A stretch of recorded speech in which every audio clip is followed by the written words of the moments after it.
নমস্কার বন্ধুরা, একান্নবর্তী পরিবারে তোমাদের সবাইকে স্বাগত জানাই। প্রতিদিনের মতো আমরা দুইজন মিলে চলে এসেছি রান্না করতে। আমরা অনেক দিন পর রান্নাঘরে ফিরে এলাম। তো তোমরা দেখতে থাকো আজকে আমরা কি রান্না করে তোমাদের দেখাবো।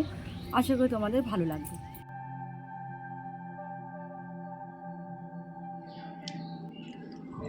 আজ তোমাদের আমি নিরামিষ ডিম রান্না করে দেখাবো। কিভাবে করছি সেটা দেখতে থাকো। এখানে আমি 250 গ্রাম ছানা নিয়েছি। সেই ছানা দিয়ে আমি নিরামিষ ডিম তৈরি করে তোমাদের দেখাবো। এখানে একটা আলাদা থালা আমি নিয়েছি। সেই থালাতে একটু সাদা তেল মাখিয়ে রেখে দেবো প্রথমে। এই থালাটা আমি অন্য জায়গায় রেখে দেব। এখানে এই ছানাগুলো আমি ভালো করে মেখে নেব।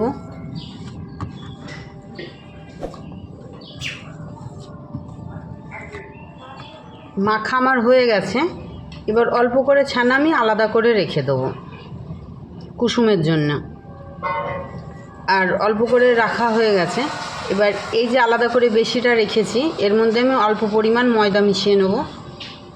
এখানে আমি 1 চামচ ময়দা ব্যবহার করছি। 1 চামচের একটু কম দিলাম, পুরোটাই হয়ে গেছে বলে। দিয়ে ভালো করে মেখে নেব।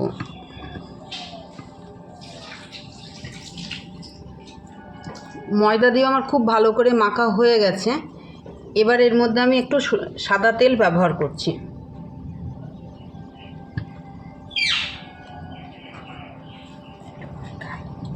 এখানে যে অল্প পরিমাণ আমি আলাদা করে রেখেছিলাম, এর মধ্যে আমি অল্প পরিমাণ হলুদ দিয়ে মেখে নেব।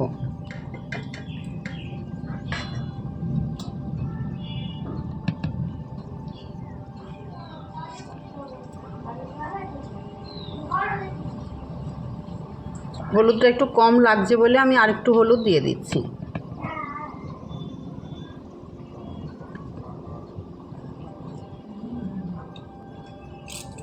মাখা আমার হয়ে গেছে। এবার আমি ছোট ছোট লেচি করে নেব।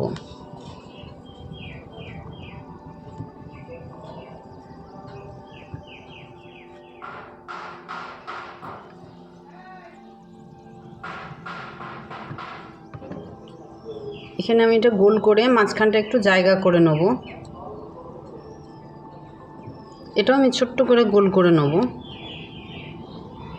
নিয়ে এই যে ফাঁকা জায়গার মধ্যে আমি এটা ভালো করে দিয়ে দেবো। দিয়ে মুখটা ভালো করে মুড়ে নেব। দিয়ে ডিমের একটা শেপ দিয়ে নেব।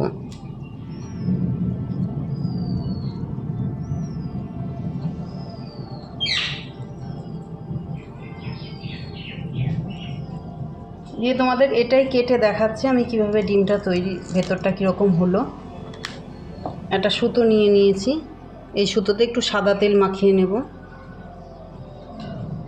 দিয়ে এটা মাঝ বরাবর আমি কেটে নেব।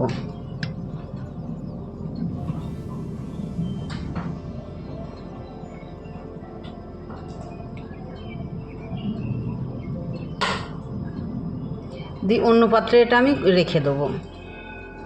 দেখো মনে হচ্ছে সেদ্ধ ডিম একবারে। এইভাবে আমি সব ডিমগুলোই করে নেব। পেছনটা একটু মোটা হবে, সামনেরটা একটু সরু হবে।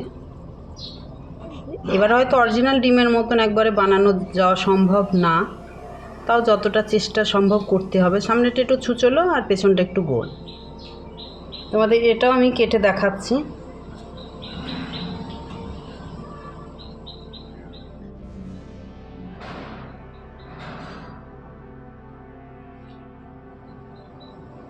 এই যে একটু কাটার পর যদি শেপ নষ্ট হয়ে যায় আবার দিয়ে নিতে পারো। একবার দেখো বানানোর পর কত সুন্দর লাগছে দেখতে। এই থালাটাতেই আমি সাদা তেল মাখিয়ে রেখেছিলাম এই ডিমগুলো রাখার জন্য। এখন রেখে দিয়েছি, তুলতে আমার সুবিধা হবে। ডিম যেহেতু নিরামিষ করছি তাই গ্রেভিটাও আমিষ করলাম না, পেঁয়াজ রসুন বাদ দিয়ে গ্রেভিটা করব আমি। এখানে গ্রেভির জন্য আমি নিয়েছি আদা ছোট ছোট করে কুচি করে নিয়েছি, সেটা দিয়ে দিচ্ছি। আর 1/2 চামচ মতন ধনে গুঁড়ো দেবো। আর 1 চামচ মতন জিরে গুঁড়ো দেবো। একটা শুকনো লঙ্কা দেবো। দিয়ে একটু জল দিয়ে দিচ্ছি। দিয়ে ভালো করে ব্লেন্ড করে নেব। ভালো করে ব্লেন্ড করে নেব।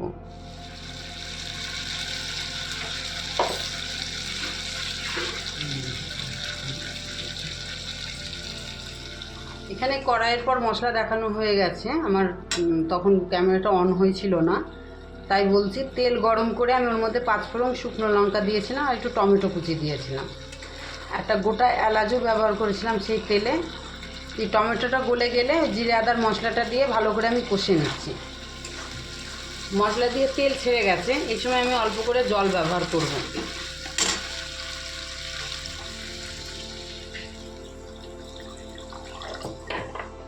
স্বাদ অনুযায়ী নুন ব্যবহার করব। রং আনার জন্য একটু কাশ্মীরি লঙ্কার গুঁড়ো দিচ্ছি। গ্রেভিটা ঘন করার জন্য এখানে আমি মগজ ব্যবহার করছি আর 10টা কাজু বাদাম ব্যবহার করছি।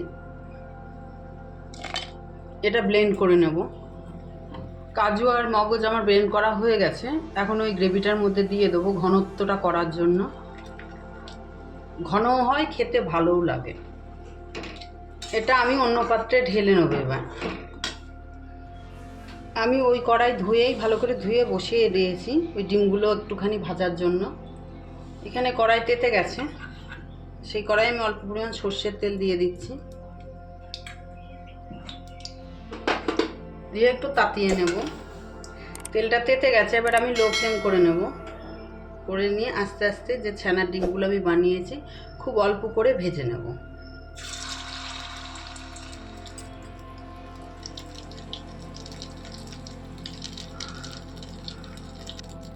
সব ডিম আমার ভাজা হয়ে গেছে, এবার ওই তেলেই আমি ওই গ্রেভিটা দিয়ে দেবো।